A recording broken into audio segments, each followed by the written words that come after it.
Alright guys, here we go with another episode of Just How Life Goes. I am here for the support group for HS. I think it's called Hope for HS. That's who's hosting it.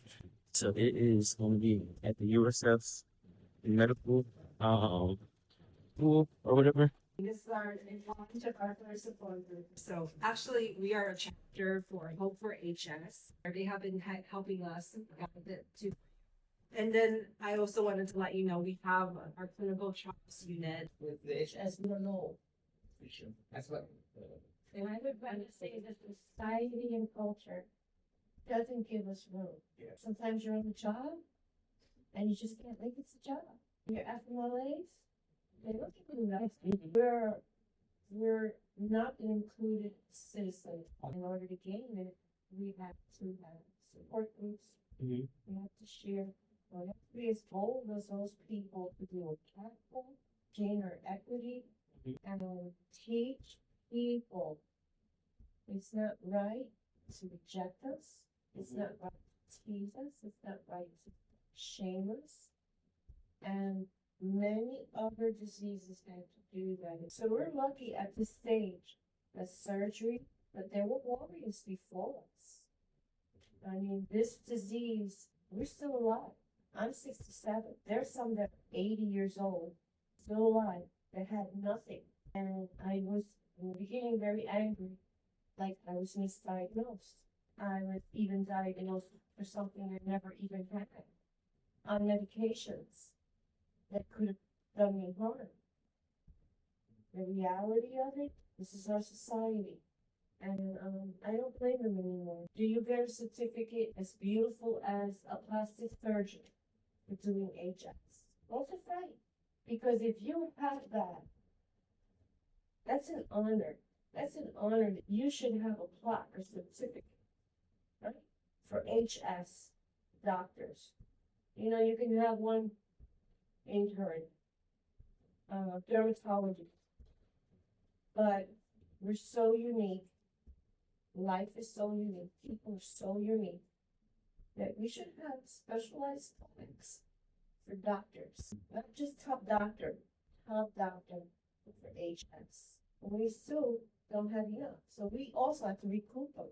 And I'm grateful and honored to be in your presence. Yeah, I guess I'll say something. I am actually one of those people. I know most of them that was in the video. I don't know if any of you guys have like even seen my content or whatever.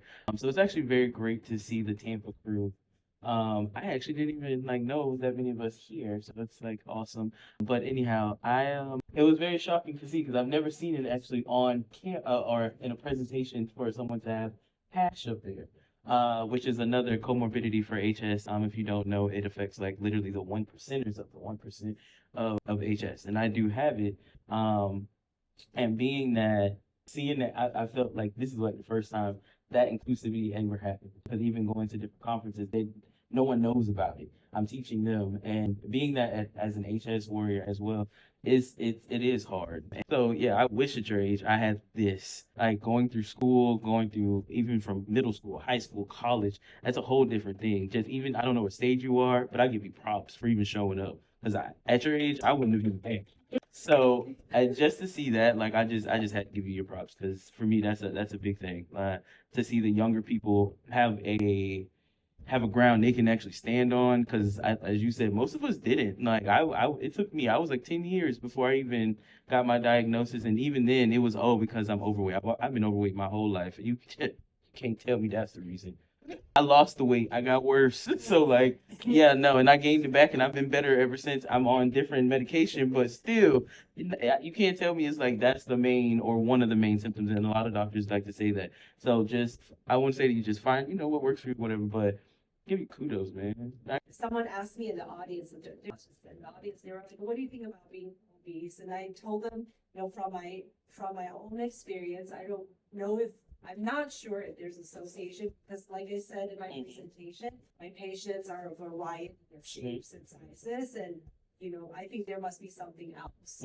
Mine, I would say, is very stress related that I've found. If I'm in a high stress area, like say grief or anything, that will flare up and I'll be down. But if I'm like in a moment of happiness or whatever, it'll be smaller, but I'll be able to manage it more. But definitely, like there's different things that affect us. Well, it was kind of difficult because, I would always go to the hospital and stuff.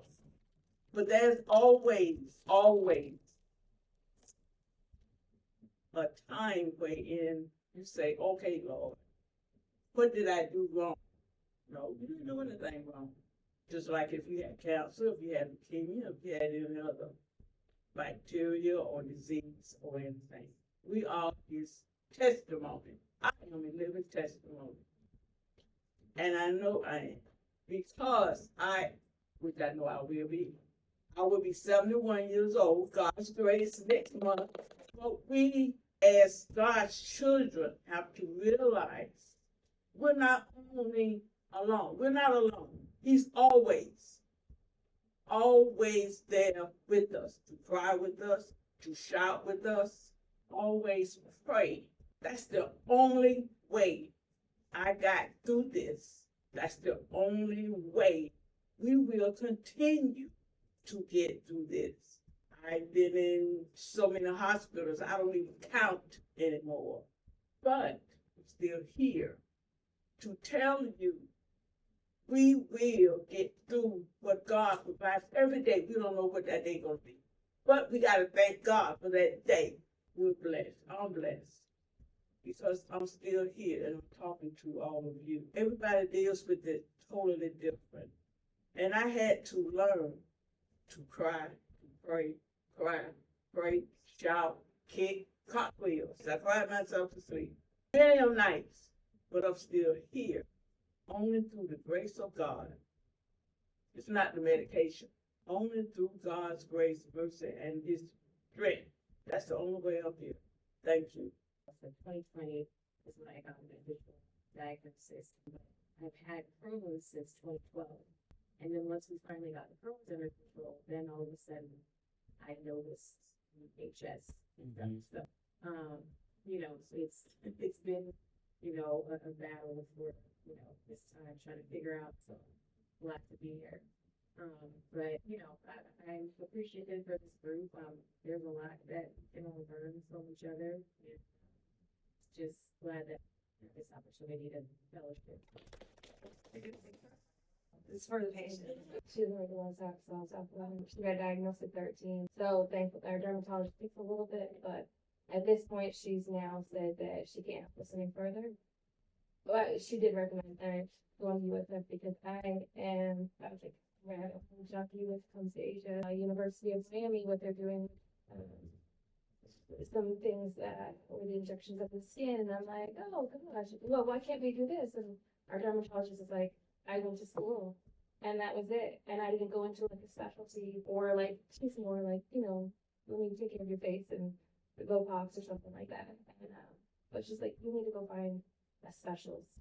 So I'm like, okay, well, you don't see patients of mine or pediatrics. I do. Okay. We just from 0 to 200. It was nice meeting everyone. Be safe.